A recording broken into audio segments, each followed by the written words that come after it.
I remember the pain of farming you. But it was well worth it. I thought Mac, Nux and Nova was the same character for the longest time. That has nothing to do with this, but I just thought I'd mention it. Anyways, Nova is certainly... Oh, whoops. Since you kept complaining about how my tier list for new players didn't accurately reflect the tier list about the potential of Kuwa weapons in the endgame, which I don't think we need to hot dial Sherlock on this one. Okay, look, I know that I have made some claims in the past which is incongruent with what I'm about to say next. I don't think these things anymore. Let's not bring them up. Okay, great, thanks. I fucking love the walking STD. Easy content. Don't mind if I do. It wasn't. It never is. Oh, I'm so smart. I'll just go to Warframe.gg and... Oh. Well, I had to count them manually. Luckily, as a byproduct, I also found the probability of you appreciating my suffering and hitting the subscribe button. It is 100%, so do it, you dingus.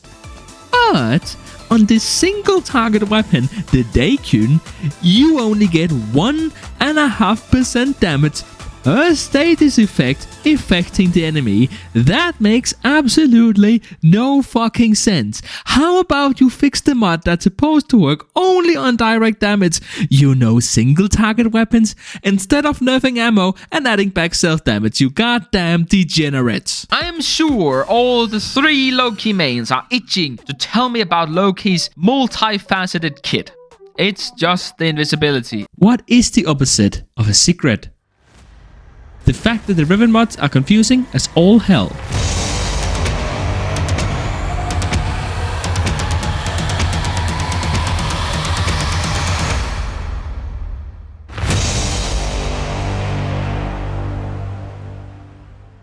There are fewer truths more universally accepted than the fact that the Riven market will chew you up and throw you off a cliff. Holy crap, it's too much. Go back. The likelihood of 2 copies of the exact same Riven mod ever existing is 0 out of infinity, in the eye of probability, that is. Here, let me show you. Let's use a melee Riven as an example. There are 21 possible positive stats available on a melee Riven. That is 21 options for the first stat, 20 for the second, and 19 for the third.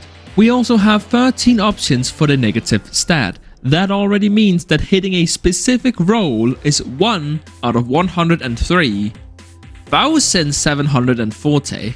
But we're not done yet. Every stat rolls within a certain range. Keeping it simple, we'll assume that range to be 15%, and keep in mind this goes into decimal values. So that is a 150 more options per stat.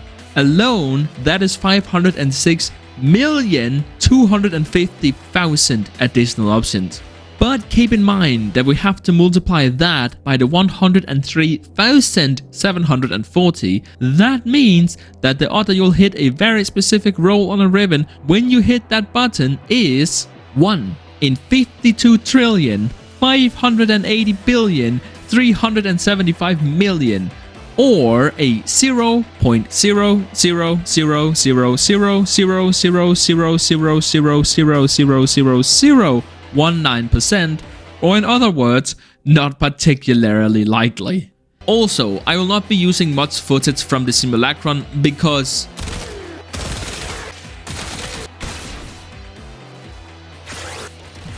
yeah, that wasn't helpful at all. According to our reporter on the ceremony, a comedian Yonta, who's dead, maybe, or alive, now, in the past, but in the present, maybe. Yonta, you're the specialist. The hours I spent struggling to understand eternalism, and here you are, embodying it. Right. But anyways, the timey-wimey magic caused a single door in the basin of the ceremony to slightly open, revealing, or creating, maybe, a paradox, the Duviri paradox, which is a dimension not in reality, but also not in the void, but also not in imagination, as corporeal material can be retrieved from Duviri, and it was created by a drifter? Wait, Every Duviri was created by a drifter, and they all created frags to rule over them in their own Duviri in the future, in a different timeline, maybe. And they break free from that prison with their void powers, which they were given from themselves from a different timeline in the past. Why are they even linked? And who the fuck is this guy? All of Gaia's abilities are just...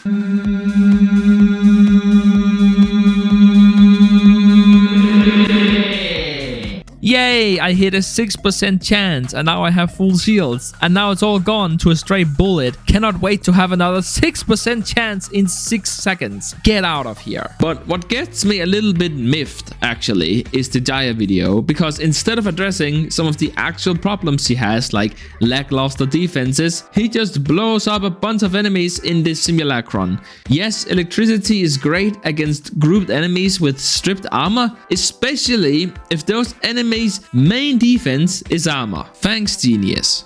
Again, we are talking about John Dover here, Inara's main number 567, who just completed the War Within.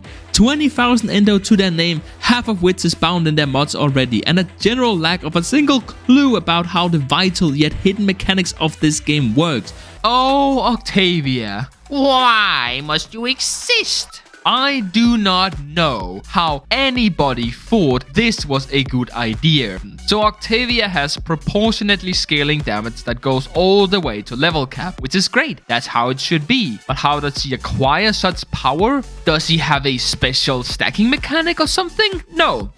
Octavia has to press 1 on her keyboard every 30 seconds, and I feel like it goes without saying, but you don't give this ability to the character who has permanent invisibility. Did I mention that she has a massive weapon buff and that she can share her buffs with her teammates, including her invisibility? Also, she has an ability that turns off the enemy's AI. The fact that teabagging the corner is actually the most viable way to get to level cap is actually the stupidest thing they ever did. On 6 melee kills in 30 seconds, heal your companion for 900 health. Just use Gloom or a companion that doesn't need to be revived. You didn't need me to tell you that. I've used this arcane. Arcane Consequence on headshot gains 60% parkour velocity for 18 seconds. What a meme. Arcane Consequences? More like arcane crap. Volt, Titanian, Wukong can't even make use of this. Arcane Deflection. Ignore bleed status effect. Well, you're gonna be fighting Mutalisk Salad V? Well, then don't even bother with it, you donkey.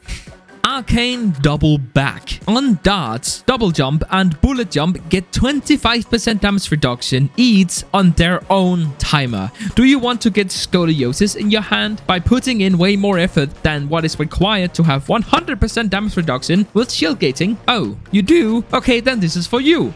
Arcane Energize. Oi, Panini hit. Actually, hold on. On energy pickup, 60% chance to gain 150 more energy. God, that is insane. SSS plus. You cannot look into my eyeballs with a straight face and tell me that it isn't at least slightly problematic that whipping the wall repeatedly for hours is the most effective way to get loot. Do you want to be miserable doing this long as fuck process for a prolonged period of time, or do you want to be miserable doing it in the most unengaging way possible? Please choose.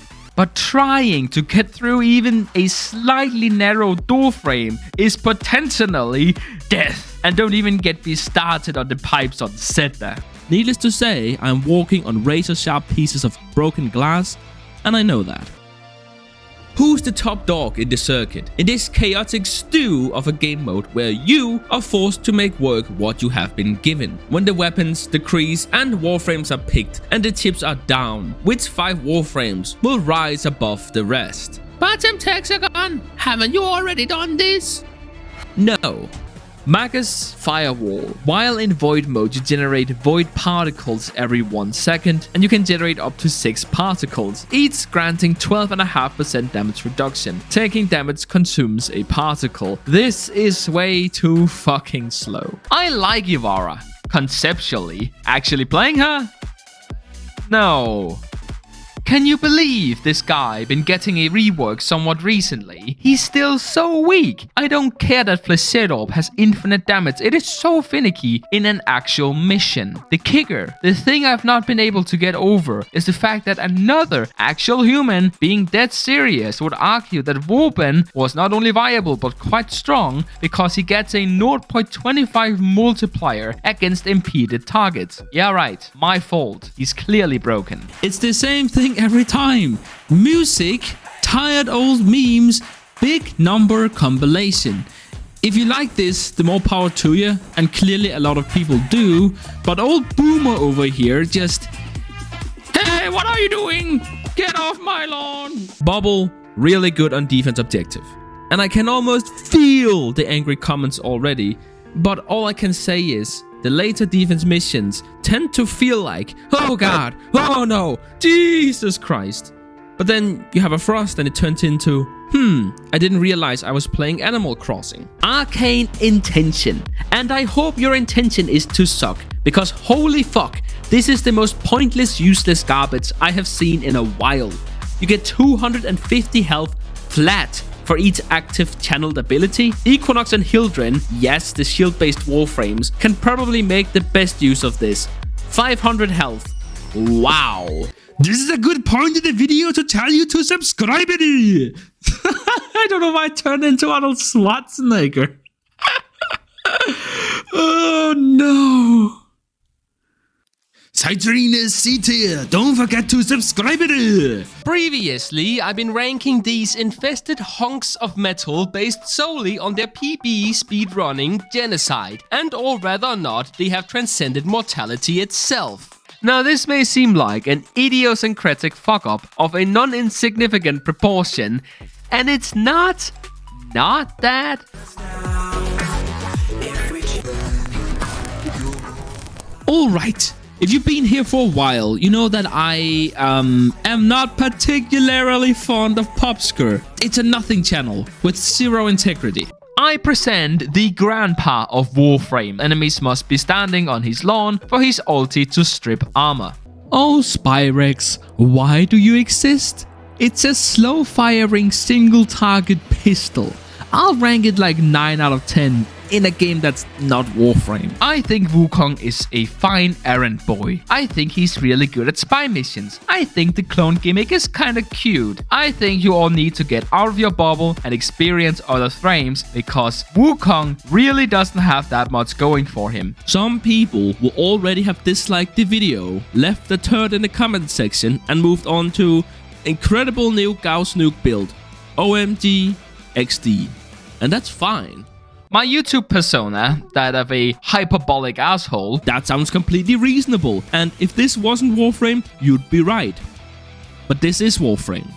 But there's also a lot of videos where it's just us staring at this or that Warframe head on for way too long. What's up, Zyflin here, and in today's video, we're going to be talking about who I believe to be the top 5 best beginner Warframes for a newer player, of course. So, not to waste any time, we're just going to go ahead and jump right into this. The first Warframe that I recommend picking up as a newer player is Rhino. Now, in today's video, I'm going to be using Rhino as a newer player.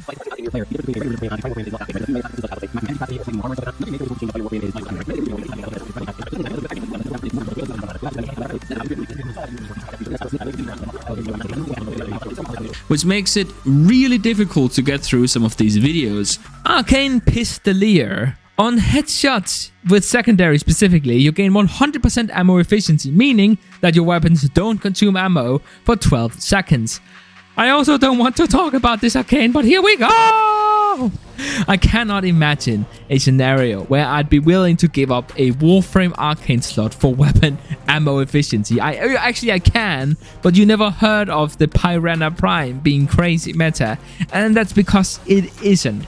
Also, what really digs this into the ground is the fact that it doesn't work on Incarnon weapons, in their incarnate mode I mean, which are mostly really good.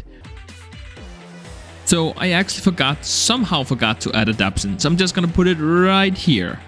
Now, just for the fun of it, let's imagine that we get our overseals from somewhere else, and that we are using Null Stars with its cap of 90% damage reduction. That is 1,530,000 effective health. But What if Gara supports us with a Splinter Storm with 90% damage reduction and Trinity blesses us for 75%? That is 61,220,000 effective health. Or in plain English, fucking unkillable. Arcane Pulse. On health pickup, you have a 60% chance to restore 500 health to every teammate in a 30-meter radius. So this is like Arcane Energizes distant, horribly disfigured relative. I might consider using this as a meme build on like Nesha or Raruna or Celeste, Citrine as a sorta haha main healer funny joke, but most builds don't care about healing and the ones which does are not meta. Also, it is on a 15-second cooldown. What a horrible arcane. Warframe, ninjas in space. More like Warframe, inconsistencies of space. Okay, that doesn't really work.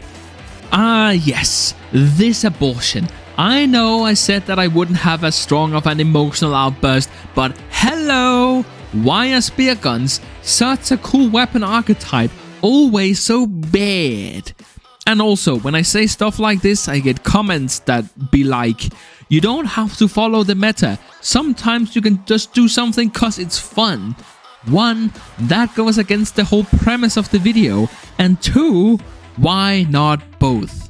And also, since I know some of you have a difficult time activating all 4 brain cells at once, I will be avoiding sarcasm, ambiguity, jokes of any kind, tonality, manner of speech, while over-explaining everything, and all the colors are black. Just kidding, I'm not changing shit. 5,000 people decided you wanted to see more of me? That is unreal. Thank you. Now, I know what you want to see more of. Don't lie, I see you there. Let's rank some arcanes. I mean, there's only 119. Oh man. Now, you're not supposed to run Hornet Strike like ever if you already have damage from your secondary arcane slot, but I tell you not to do it and why, like all the calculations, and yet, well, Semtexagon, great video, dude. You really showcased nicely why using Hornet Strike isn't worth it. But I really like using it cause I like it, especially when I'm playing Chroma. And I really love it when you leave these comments. Just makes me so exhilarated. I'm pretty sure that if I looked up the definition of a solid frame in a dictionary, I'd just get a picture of this guy's ugly mug. Also, I've been told that Garuda can totally tank the steel path by simply sacrificing 4 mod slots, because a build can totally handle that. But anyways, that is 1070 health times the armor, which is 3, and that equals 4000 effective health. Adding adaptation brings us up to 40,000, and that looks like this. You can stop commenting this now. Me crit, me big red, me big muscle, me crit, me do, me big stupid. Alright, listen very carefully. The color of the number means nothing, only the numerical value and the frequency of which you can produce aforementioned numbers. Can you make it red crit? No, I can't. It's a status build, you uncultured hooligan. If you thought damage was complicated, you have hell hot on your heels. What am I talking about? Defense is simple. When you get hit, your health is reduced, and if it's reduced below 0, you die. Except if you have shields. Except if it's from a toxin DOT. Unless you're playing Hildren and have overshields, and oh my god, why is everything so needlessly complicated? But I mean, come on. It's at least a little bit fun to punchy, smashy, smashy. Okay, so that's a problem. How do we fix this? Do we A, nerf the glaive, B, nerf condition overload, C, make condition overload unplayable on throwable weapons, or D, cause one of the most used mods on one of the most used weapons to have significantly less effect and then tell nobody about it? Fuck off, seriously. That means that if you add more slash to a weapon that didn't have any to begin with, you're adding nothing. Apparently what happened was that the defense objective can take damage before the round has even started, and a frax can just randomly spawn on top of the defense objective and one-shot it. Now I mean, seriously, T, come here. I'm about to blow your mind. Google playtesting. Magus Destruct. When you void sling, you reduce the enemy's puncture resistance by 65%. Spinny deal less damage than your weapons and move slower while locking you out of doing anything else. These abilities, they have no place in the game. Stop it. Look, I hate defense, you hate defense, we all hate defense. I would rather do infested salvage than defense. And I bet half of you don't even know what that is. And Nightform also works as a safety blanket for your team, even if Styanix does it better now. But never mind all of that. Arcane Guardian. Now we're talking. What is 900 armor, am I right? No, I'm not right. Okay, this is where we have to accept that I don't have a ton to say about some of these weapons. It's leagues above its regular counterpart, but that's like saying a pebble is leagues above a single grain of sand. It's still a pebble, dude. And the Kuva Hint is still just a bullet hose. Or I suppose you could also play it as a really pathetic shotgun. Hack and slash and hack and slash and hack and slash and hack and slash and hack. And the augment is really good. Multiplicative for no discernible reason. Arcane Momentum. On a critical hit, you have a 60% chance to gain 150% reload speed on snipers. Riveting and oddly specific. New content finally! Yay! Of course it has to drop while I'm in Italy, breaking my ass, twisting my ankle and very nearly ripping my arm off, all while attempting to snowboard. Oh, she can heal with blood altars. Okay, listen, shut the fuck up. This is what you do. Dread Mirror. Wait, hold on, I know. Let me explain. He made a really mean video about me. So he's going in this stinky poo-poo dungeon. Just kidding. Significantly hampering shield gating. Shield gate abuse with auger mods and brief respite, I mean. Phew. Alright, we are here at number 1. Drum roll, please. It's Revenant. And it's not even close. When I started making this, I knew that Revenant was going to be at the top, and I was pretty sure that there was nothing that was going to change that. And you know what? I was right. Shatterstorm may also seem kind of useless until you realize that it's a fairly strong damage vulnerability, which we all know is pretty nice to perfectly understate it. I always think, oh, this will be done quickly. Throw a script together, scream at my microphone for 2 hours, animate some pretty colors, and oh my god, what is that? That is not a reasonable amount of calculations for a single enemy. But Spore Lancer. How about this? I don't think Spore Lancer is that good. I think you're using it as a klutz to justify horrible builds, which otherwise cannot overcome Acolytes. Fuck me. Half the time I don't even notice the Acolytes spawning. Just use a proper build. How about that? But taking a heat proc, which is fairly common, will cut your armor in half. Furthermore, corrosive procs will reduce your armor by up to 80% at 10 stacks, meaning that potentially at any moment you could lose 90% of your effective health. And at that point, that tends to be it, lights out.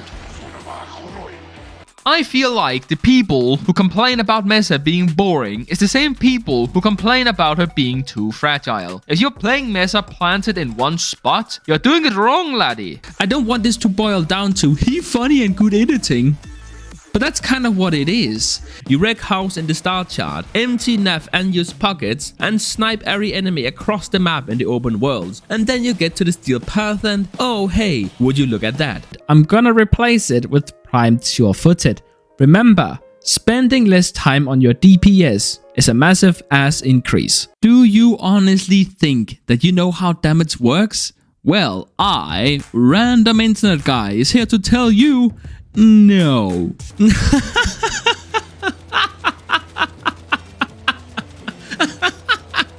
Okay, get it off the screen. When you consider that shield frames can get away with 2 mods that offers base stats as well, while health frames have to spend 4 or even 5 mod slots just to function sometimes, you have to ask, what are you doing? F tier is for arcanes that I just really despise with my entire being, and by the power of my soul I shall condemn them to the bottom of this fucking tier list. Let's rank some arcanes. Kuva Karak is certainly better than Kuva Hin, but that's like saying that 2 Pepples is better than 1. Okay, I'll stop. But yeah. Protea is overpowered. I'm just gonna say it. She is also overpowered. But at least with Protea, you have to, I don't know, play the game to get the value out of her. Arcane Ice. Guaranteed immunity to heat procs. Just no. Magus Accelerant. When you Void Sling enemies loses all hope for humanity. I mean, they lose 65% damage reduction to heat damage. I'm the one losing hope for humanity. Causing a heat proc on an enemy already affected by a heat proc will cause the entire stack to be refreshed. But, you might say, doesn't that mean that you can stack damage forever on a target? Well, yes it does. Now, I've always said that you need 90% damage reduction to health tank efficiently. That is why I think Yareli is trash. Alright, I know. Another tier list. Okay, look, it gets a lot of views. The Kuva Seer is the worst weapon in the game. Literally the worst. Only surpassed by the regular version. Okay, maybe it's not that bad. Anyways, Kuva Comb, shoot many bullet, do big damage, big bleed. But it's more of a, hey, it's a fun toy for the endgame endurance runs, rather than a star chart trivializer. I don't think that's a word. Big gun, shoot many bullet, good Riven disposition.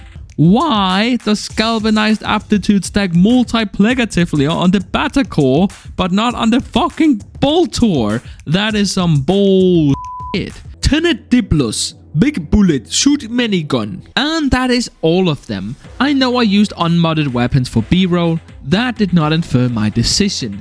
If you do have a problem with this or anything I said in this video, you can go ahead and write a skeeving review on Trustpilot.